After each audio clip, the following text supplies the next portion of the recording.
Now that the dust has settled on the 2014 Electronic Entertainment Expo, we're finally getting verdicts on just how it all went, at least for the big three console makers. Microsoft showed off new IPs like Sunset Overdrive and announced returns to old favorites like Crackdown. 343 Industries also confirmed Halos 1 through 4 would see another release as the Master Chief Collection, all 4 chapters, with a freshly polished Halo 2 and even new bits of story to tie them all together. Sony announced Uncharted 4, Little Big Planet 3, and The Assembly, the first game for its Project Morpheus 3D headset.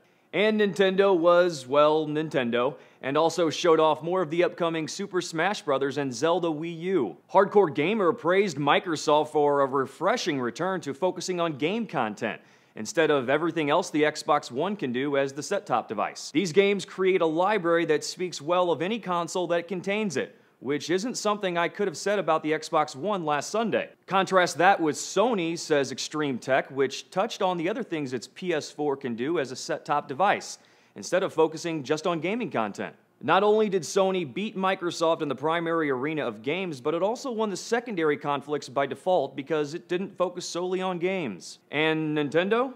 Nintendo had been floating about in its own world, says a writer for Kotaku who praised its earnest, if goofy, presentation this year.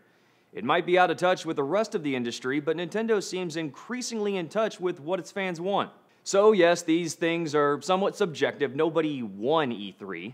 Except maybe Nintendo's Shigeru Miyamoto. Is he ever not smiling? For Newsy, I'm Jay Struberg.